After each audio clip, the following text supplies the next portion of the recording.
Chilli powder అన్ని రకాల వంటలకు పచ్చళ్లకు సరైన chilli powder. No colour no chemicals. Hello, నేనైతే మొత్తానికి హైదరాబాద్ నుంచి వైజాగ్ టు మన విజయనగరం అయితే వచ్చేసాను అనమాట. సో ఫిల్మీ మోజీ చాలా మంది చూస్తుంటారు, ఎక్కువగా పిల్లలకైతే మాత్రం ఈ ఛానల్ చాలా ఫేవరెట్ అనమాట. సో ఈరోజు అయితే మరి నేను మోజీస్తో మాట్లాడడానికి వచ్చాను. అసలు వీళ్ళు ఎలా చేస్తారు, ఎంత క్రియేటివ్గా ఉంటుంది, ఫిల్మీ మోజీ వాళ్ళ దగ్గరికి అయితే నేను వచ్చేసా. సో ఫైనల్గా ఈరోజు వాళ్ళతో మాట్లాడి వాళ్ళ వర్క్ ఎలా ఉంటుందో కూడా మనం చూసేద్దాం. విజయనగరంలో ఫిల్మీ మోజీ అంటే ఒకప్పుడు విజయనగరం ఎక్కడ ఉంటుంది అనేది తెలియని టైంలో వీళ్ళు ఇక్కడ స్టార్ట్ చేశారు.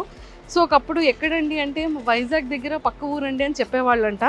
సో అలాంటిది ఈరోజు మరి ఫిల్మీ మోజీ వాళ్ళు ఇంత ఒక బ్రాండ్ని క్రియేట్ చేసేసారు. సో మనం కూడా వెళ్ళి ముచ్చట్లన్నీ చేసేద్దాం. వీలైతే ఫిల్మీ మోజీ స్టైల్లోని ఏమైనా వీడియో మనకి కూడా మన ఫేస్తో వస్తుందేమో కూడా ట్రై చేద్దాం. సో నాతో పాటు ఫాలో అయిపోండి.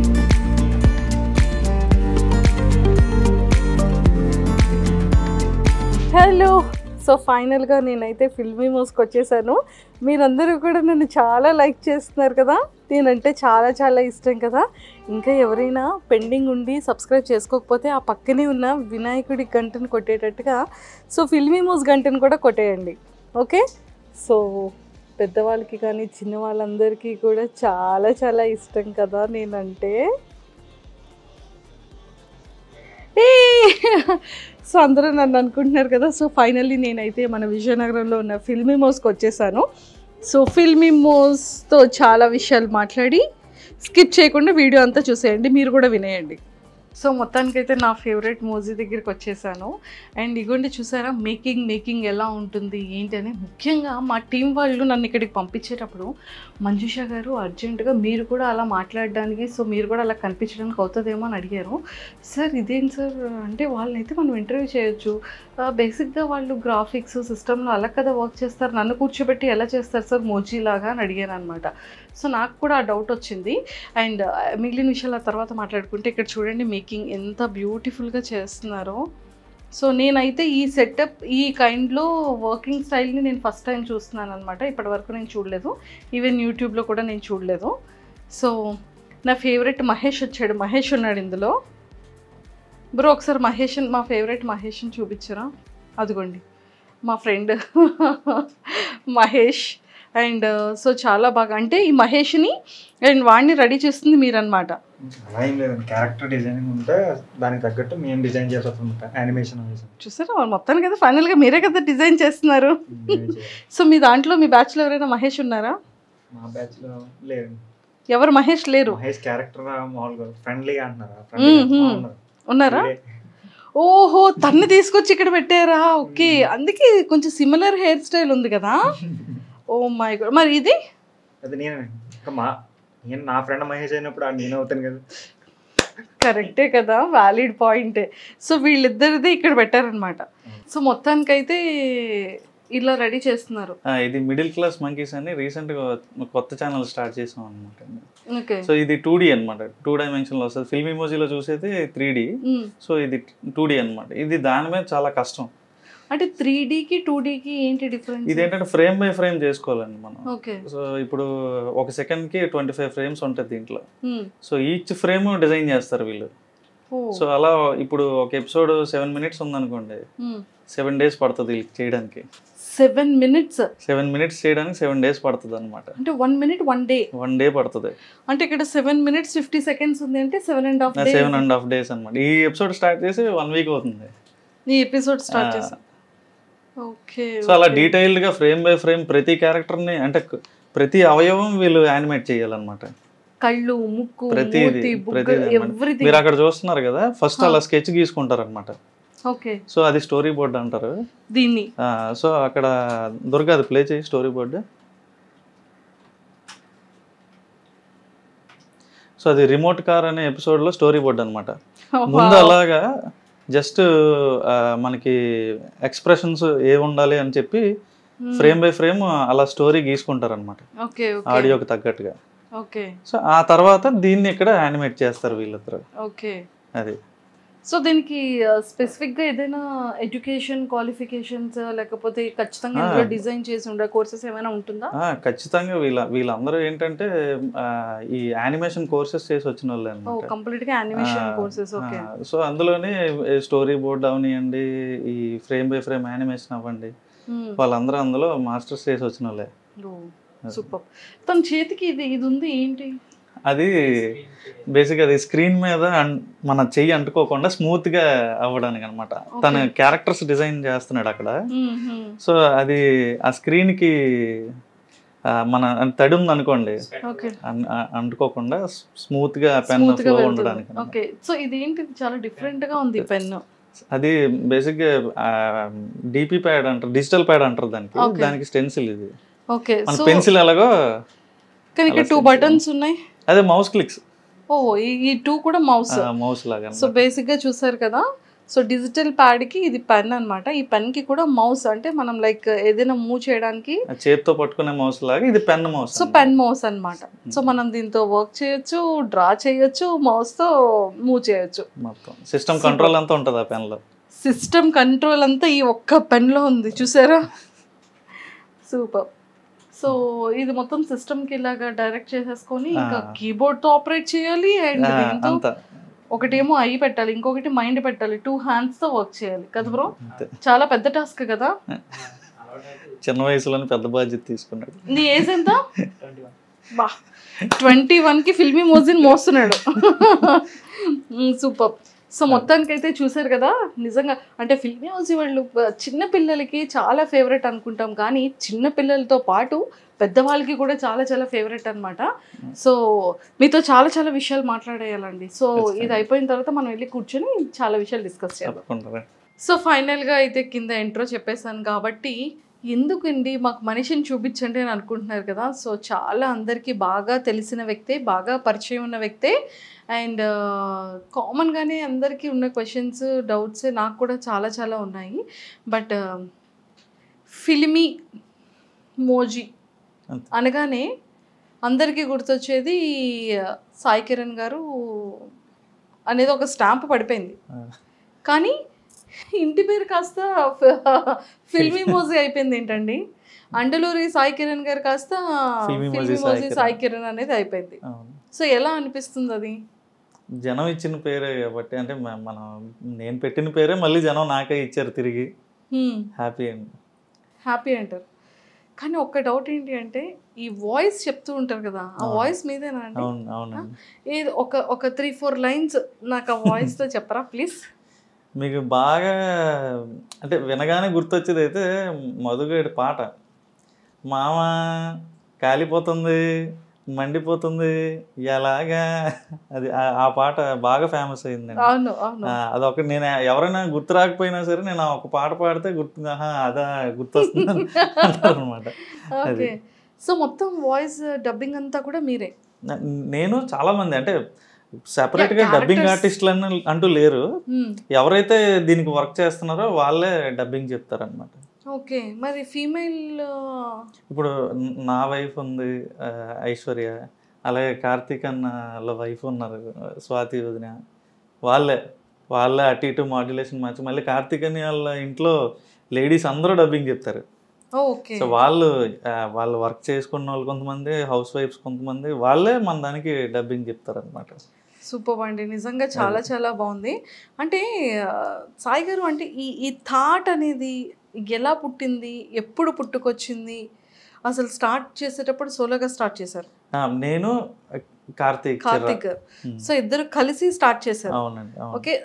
దీనికి బిఫోర్ మీరు ఏం చేసి ఉండేవాళ్ళు? నేను యాక్చువల్లీ బ్యాచిలర్స్ ఆఫ్ మల్టీమీడియా చదివాను. చదువుతుండగానే నేను ఫోటోగ్రఫీ నాకు ప్యాషన్ అంటే ఫస్ట్ నుంచి కూడా. సో కెమెరా కొనుక్కొని ఫ్రీలాన్స్ కింద అది కూడా చేసేవాడిని అనమాట. సో వెడ్డింగ్స్కి వెళ్ళడం, సో వెడ్డింగ్ ఫోటోగ్రఫీ అలా నాకు ఫోటోగ్రఫీ ఇది ఉండేది. ఓకే. సో అలా హైదరాబాద్లోనే చేసేవాడిని. విజయనగరంలో ఏమైనా పెద్ద వెడ్డింగ్స్ ఇలా తగిలితే వచ్చేవాడిని అనమాట. విజయనగరం వస్తుండేవాడిని. చదువుకోవడానికి హైదరాబాద్ వెళ్ళా. ఎడ్యుకేషన్ అంతా కూడా హైదరాబాద్, బోర్న్ అంతా కూడా విజయనగరం. సో ఒక 5 years ఉన్నాను హైదరాబాద్లో. లాస్ట్ అంటే మల్టీమీడియా చదవడానికి నేను హైదరాబాద్ వెళ్ళాను. సో మల్టీమీడియా అయిపోయిన తర్వాత కరెక్ట్గా కొన్ని మూవీస్కి విఎఫ్ఎక్స్ చేశాను అనమాట. విఎఫ్ఎక్స్ నాకు స్పెషలైజేషన్ మల్టీమీడియాలో. సో కొన్ని మూవీస్కి విఎఫ్ఎక్స్ అది అయిపోయిన తర్వాత కరోనా వచ్చింది. సో బాధపడాల్సిన పని లేదు, నాకు మంచి జరిగింది. సో కరోనాలో దీన్ని అంటే సీరియస్గా స్టార్ట్ చేసాం. దానికి ముందే చిన్నగా ఏదో మనం కుర్రతనంలో ఏం చేస్తాం, పేర్లు పెట్టి పేజీలు స్టార్ట్ చేసేస్తాం, కానీ దాన్ని నడిపించే అలా కుర్రతనంగా పెట్టిన పేరు ఏమైనా ఉందా? అదే ఫిల్మిమోజీ అండి. అదే కుర్రతనంగా పెట్టిన పేరు ఇంత ఫేమస్ అయింది, అంత ఫేమస్ అయిపోయింది. లేకపోయి ఉంటే మిడిల్ క్లాస్ మధు అనే స్టార్ట్ చేద్దాం, ఛానల్ పేరే మిడిల్ క్లాస్ మధు అయిపోదును. సో ఫిల్మిమోజీ అనే పేరు యాక్చువల్గా అంటే ఏదో ఒక చేద్దాం అనేసి కార్తీక్ అని స్టార్ట్ చేసాడు ఆ పేరుతో. ఓకే. సో చిన్న చిన్న చిన్న వీడియోలు, మూవీ డైలాగ్స్ ఇలా ఏదో చేసేవాళ్ళం అనమాట. తర్వాత అది ఈరోజు ఈ స్టేజ్కి వచ్చింది. కానీ సినిమాలు తీశారు, విఎఫ్ఎక్స్ బ్యాక్గ్రౌండ్ ఉంది, మల్టీమీడియా, సో ఫోటోగ్రఫీ, అంటే యూట్యూబ్ స్టార్ట్ చేయాలి అనేటప్పుడు ఇంత ఉండేటప్పుడు మోజీస్తో కాకుండా ఈజీగా బ్యూటిఫుల్ లొకేషన్స్ని చేయొచ్చు, లేకపోతే మ్యారేజ్ ఈవెంట్ రిలేటెడ్ డెకరేటివ్ థింగ్స్ని చేయొచ్చు. అంటే కెమెరాకి సంబంధించిన బ్యూటీతో విఎఫ్ఎక్స్ని యాడ్ చేసి ఇంకా ఎక్సలెంట్ విజువలైజేషన్స్తో చేయొచ్చు. సో అది కాకుండా మోజీసే ఎందుకు స్టార్ట్ చేయాలనిపించింది? ఇప్పుడు ఉదాహరణకి ఒక ఇద్దరు కపుల్స్ని ప్రీ వెడ్డింగ్ తీయడానికి మనం బీచ్కి వెళ్ళాం అనుకోండి, మేము ఉదయాన్న మొదలు పెడితే సాయంత్రం అయిపోయేది, 2 నిమిషాల ఫుటేజ్ కూడా వచ్చేది కాదు. ఓకే. ఎందుకంటే నవ్వమంటే నవ్వరు, ఇలా చాలా ఇబ్బందులు పడేవాళ్ళం అనమాట. అదే ఇదేంటంటే స్క్రిప్ట్ రాసుకోగానే వెంటనే మనకి కనిపిస్తుంది అనమాట. వన్స్ మేము స్క్రిప్ట్ అవ్వగొట్టేగానే ఒక 4 రోజుల్లో అవుట్పుట్ బయటకు వచ్చేస్తుంది ఇదైతే. అదే మీరు లైవ్ యాక్షన్కి వచ్చేసరికి అలా కుదరదు. సో వాళ్ళ డేట్లు సెట్ అవ్వాలి. మనం ఇప్పుడు స్టార్టింగ్ లో అంటే అందరూ అవైలబుల్ గా నేను వచ్చేస్తా అంటారండి. ఆర్టిస్టులు కావాలి, మొత్తం చాలా పెద్ద తతంగం ఉంది. మా మోజీస్ ని ఇలా వాడతారనమాట మీరు. వీళ్ళైతే ఎప్పుడు అవైలబుల్ గా ఉంటారు నాకు. మోజీస్ అయితే ఎటువంటి కథ చెప్పాలన్నా పద అంటారు అనమాట. మోజీసా? మోజీస్ తో మీరు మాట్లాడుతూ ఉంటారు. అంతే, ఏదో ఒకసారి మాట్లాడండి మోజీతో. యాక్చువల్ గా ఏంటంటే ఆఫీస్ లో అందరూ కూడా వాళ్ళని ఒక అంటే ఏదో క్యారెక్టర్ లా చూడరు అనే మధుగాడితో ఇలా చేపిద్దాం, మహేష్ గారితో ఇలా డైలాగ్ చెప్పిద్దాం, ఇప్పుడు సరదా సుబ్బారావు అంకుల్ వస్తాడు, ఇప్పుడు నాన్న వస్తాడు, అమ్మ వస్తాడు అని చెప్పి అంటే ఇలా ఆ క్యారెక్టర్స్ ని మా వాళ్ళు ఓన్ చేసేసుకుంటారు అనమాట. సో అనే పండగ వస్తుంది కదా, మధుగాడు ఇలా చేస్తే ఎలా ఉంటది అంటారు అని వాళ్ళే నాకు ఓన్ చేసుకొని సజెషన్స్ ఇస్తారు. ఓకే. అంటే ఈ సీరియస్ గా స్టార్ట్ చేసిన ఫిల్మిమోజీ 2020లో 2018లో స్టార్ట్ అయ్యింది. 1 year ఆపేసాం.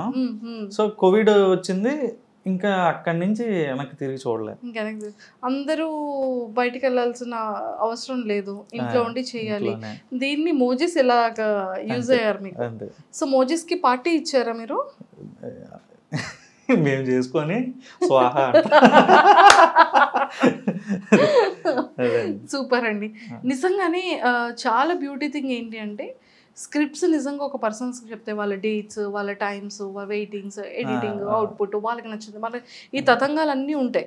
సో మోజీస్కి మీరు ఎస్ అంటే ఎస్, నో అంటే నో, కూర్చో అంటే కూర్చో, కమ్ అంటే కమ్, టైంతో సంబంధం లేదు, స్క్రిప్ట్తో సంబంధం లేదు, ఏం చెప్పినా వింటుంది మోజీ. సూపర్. మీకు ఇన్ని మోజీస్ని యూజ్ చేస్తూ ఉంటారు కదా, సో మీ ఫేవరెట్ మోజీ ఏంటి? మాకు ఎక్స్ప్రెషన్తో చెప్పాలి, చూపించాలి. ఆబ్వియస్గా మిడిల్ క్లాస్ మధువే. Middle class Madhu. సూపర్. ఈ మిడిల్ క్లాస్ మధు అన్న టైటిల్ ఎందుకండి వచ్చింది? అంటే లైక్ మన లైఫ్ స్టైల్లో ఏదో ఒక చిన్న కార్నర్ అంటే ప్రాసనే పట్టుకున్నా అండి అంతే. అంటే నేను ఎక్కువ రాసే డైలాగుల్లో ఎక్కువ ప్రాస ఉంటుంది అనమాట. సో ఒక స్టార్టింగ్ అంటే పదాలు మళ్ళీ రిపీట్ అవుతూ ఉంటాయి అనమాట. ఇప్పుడు పాత స్టార్ట్ అయితే మళ్ళీ పాత అంటే వేరే పదం రావడం, ఇలా ప్రాస ఎక్కువ ఉంటుంది. మనకు తెలుగులో ఉండే బ్యూటీ అదేనండి. సో ఎక్కువ అంటే ఒక అక్షరంతో చాలా రాయొచ్చు అనమాట. సో అలా మిడిల్ క్లాస్ మధు మా కలిసింది కదా అని అలా పెట్టాను. సో మాదాపూర్ మహేష్, మచ్చలేని మహేష్, మేకు చుట్టూ మహేష్, సో ఇలా సరదా సుబ్బారావు, సో ఇలా అన్నమాట. ఓకే. సో ఇలా పేర్లన్నీ ఇవే.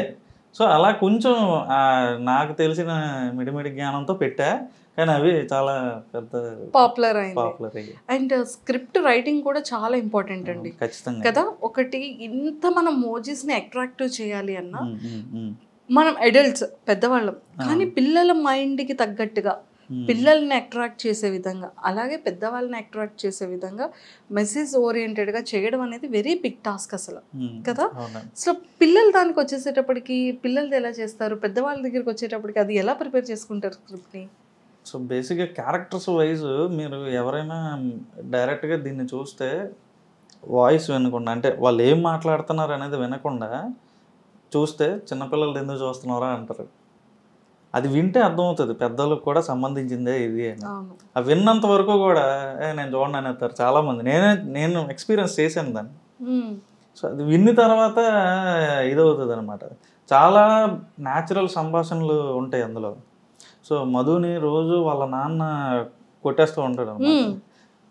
బండి మీద ఎవరే అంటాడు సార్, ఉదాహరణకి ఒరే ఏదో ఏదో చూసుకోకుండా చేయి తగిలింది, నువ్వు ఏదో ఫీల్ అవ్వకుండా అంటే, నాన్నగారు ఇంక మీరు నన్ను కొట్టడం తగ్గించాలండి, ఇంకా ఇంత నాకు 18 ఏళ్ళు వచ్చిన తర్వాత కూడా ఇంకా అలాగా నన్ను కొడితే ఎలాగండి అనేసి ఒక డైలాగ్ ఉంటుంది అనమాట. మీకు ఆ క్లిప్ పంపిస్తాను నేను. సో అలాంటివి చాలా అనమాట. సో అంటే నేను మిమ్మల్ని గుద్దీసి ఏదో సరదా తగిలిందంటే మీరు ఊరుకుంటారేటి, సో ఇలా మాట్లాడుతుంటారు వాళ్ళ నాన్నతో, ఎర్రెత్తిస్తుంటాడు అనమాట. సో అవన్నీ జనాలకి బాగా నచ్చుతుంది. అంటే బేసిక్ గా ఒక రియల్ గా ఫ్యామిలీలో జరిగే ఇన్సిడెంట్స్ బేస్డ్ ఆన్ చేసుకుని మీరు ఇందులో పెట్టడం జరుగుతుంది ప్రతిదీ.